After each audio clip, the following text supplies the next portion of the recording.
Nope.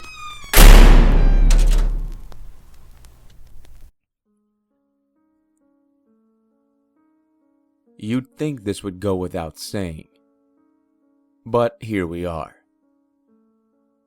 Most who dabble in reanimation are brain-dead cultists trying to revive their dear leaders. It's a pity, I suppose, that these imbeciles are the only ones surviving this knowledge at all. I know you make a big deal of it, but it's really not that hard. At least if the corpse is relatively fresh.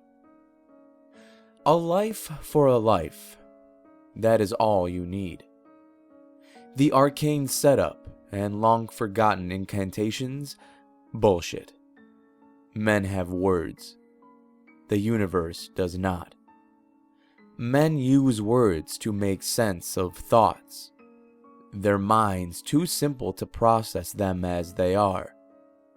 Only thought has meaning.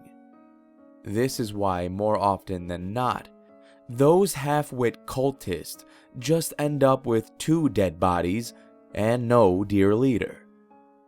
Reciting words you don't understand while slitting the throat of some poor bastard held over the corpse is just a bizarre and inefficient group murder exercise.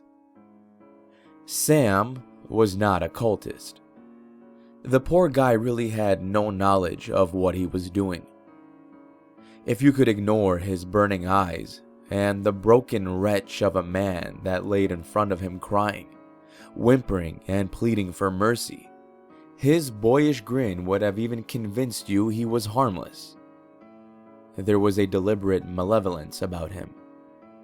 He had taken great care to keep the wretch immobilized and loaded regularly with meticulously calculated cocktails of drugs, just enough to keep him awake through this living nightmare, but offer no relief. It had only been a handful of days since Sam had come home from a long trip abroad to find his beloved Mara on the floor, defiled and lifeless. With Sam being a bit clever and the wretch being particularly stupid, it was not long before the perpetrator was found. Having failed to keep his beloved safe, Sam opted for the next best thing, opening up her casket and letting her witness retribution by slaying the wretch slowly and sadistically in front of her decaying corpse. Now, usually, people perform the ritual on purpose. The sacrifice is killed, their blood allowed to spill on the target for reanimation. As life departs from the sacrifice and moves into the void, the target's essence goes the other way, guided by blood and the expression of desire, through words, of course, as your kind is too deficient to operate otherwise, for their return. This is why it is so important for the target to be recently deceased. The void exists as a unique dimension within your very universe. While most of you cannot perceive anything from the void, it exists in the same space as your world. When you die, your essence in the void maintains an affinity for the temporospatial location of your lifeless body.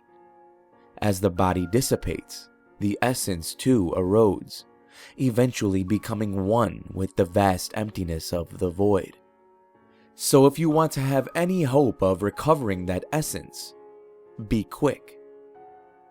The ritual never takes long. When it works, the exchange is generally quite fast.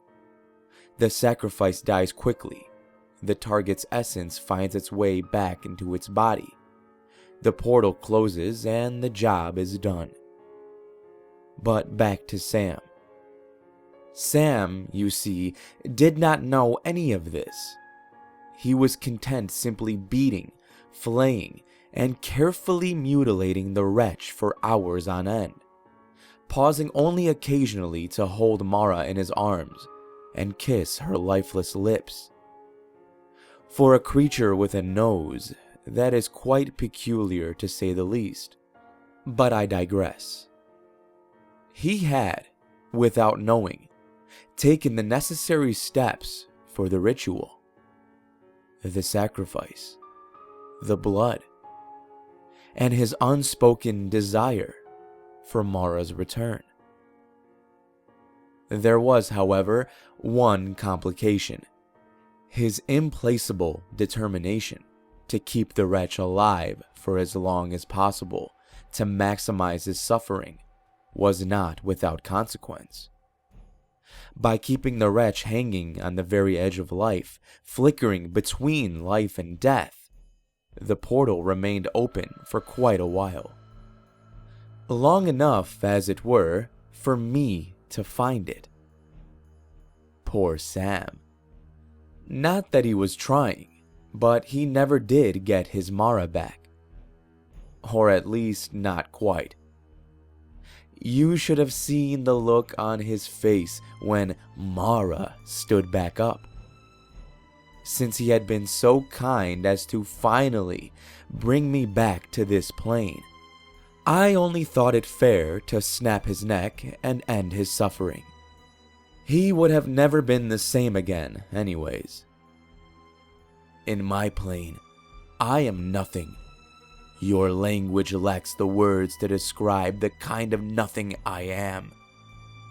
In your world, however, I am something. The abilities of my kind have not been witnessed in millennia. I suppose it shouldn't be surprising, then, that you have forgotten. You have forgotten and stowed our stories away as fabricated myths of old. This insolence cannot go unpunished. But first I must familiarize myself with this plane again. It has been a few thousand years after all, and I must eat. Poor Sam. Maybe if he hadn't whittled away at the wretch so much, I might have eaten it instead of him. Thank you for listening, and I hope you enjoyed this week's story. If you did, you know what to do. Thumbs up, subscribe, notification, share it with a friend. Shout out to the author of this story, Reddit user, it's either Cuniculus or Cunicu1us.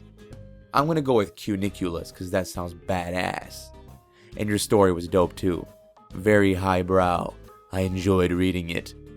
Until next time, everybody, remember to stay safe out there. I'll be seeing you in the next video.